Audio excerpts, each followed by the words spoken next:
Okay, now for the final phase of the assembly, we'll be putting in the controller board and to the controller box, and then mounting the controller box on the back of the milling machine.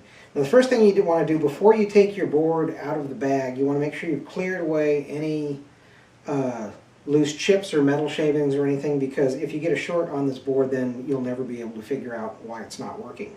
So make sure everything's very clean before you start working with the circuit board. That said, the first thing you need to do is on this bottom plate, there are two sets of holes that you need to tap. The first is in the very four corners are four 632 screws, screw holes. And so you need a 632 tap that you'll need to run into all four corners. And then the other four holes are in the center, and these are 440 diameter holes, and these need to be tapped as well, but with a 440 diameter, 440 thread tap. There should be four nylon spacers, and what you want to do is very carefully place those over your four tapped holes, and then very gently insert your controller board so that just resting on those spacers, and the trick is not to get the spacers moving around on you. Sometimes you can take a little pointy tool and get everything lined up. Now we're going to take the 440 screws. What you want to do is drop these in place for all four screws before you start screwing them in, because that'll help make sure that the spacers don't walk away on you.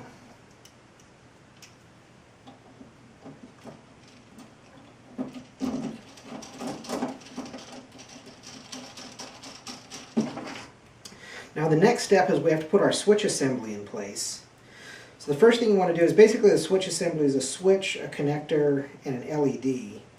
And the switch goes in from the outside of the box. So what you have to do is first thread the LED in, and then the connector through the hole, and then finally put the switch in place. And you want the switch so that the on side of the switch is facing up with the LED hole just above it. And this you basically just work into place, and it sits in like so. And there's this little tiny LED bezel that is used to hold the LED in place. And it should just insert from the outside in like so. And then you can take the LED and get these cables out of the way here. You should be able to take the LED and shove it into that little bracket, and if you keep shoving, it'll kind of click into place. And so you'll end up with just the LED protruding out, and it's firmly held in place and everything's nice and rigid.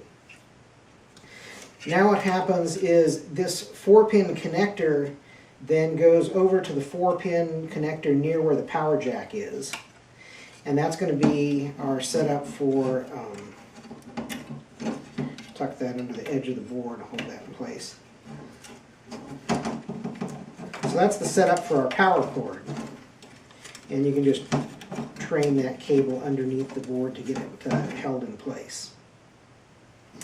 The next step is to plug in our four motors.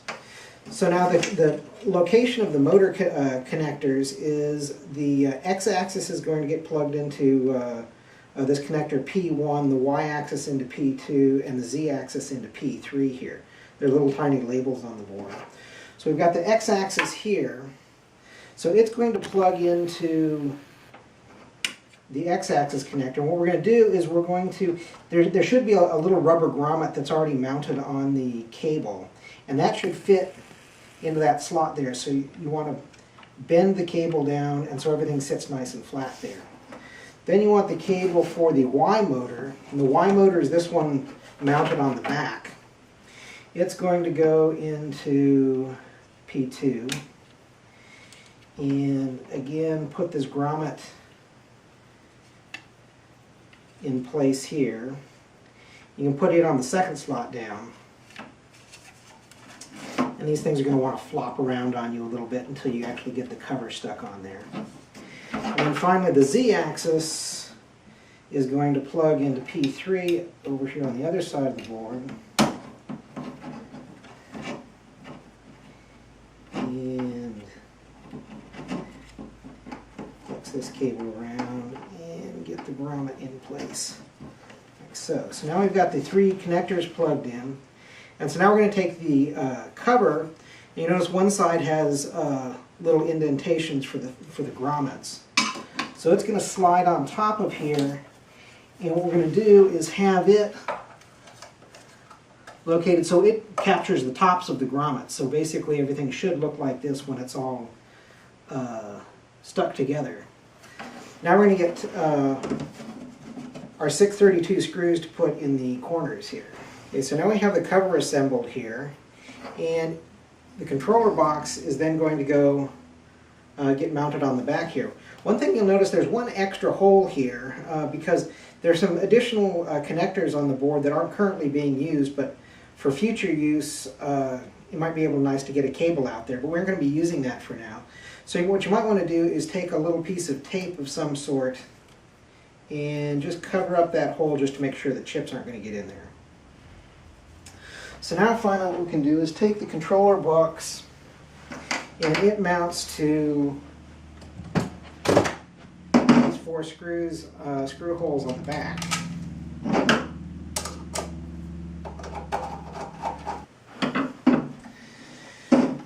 And so there we have it, the completed assembly of your Lobo CNC milling machine.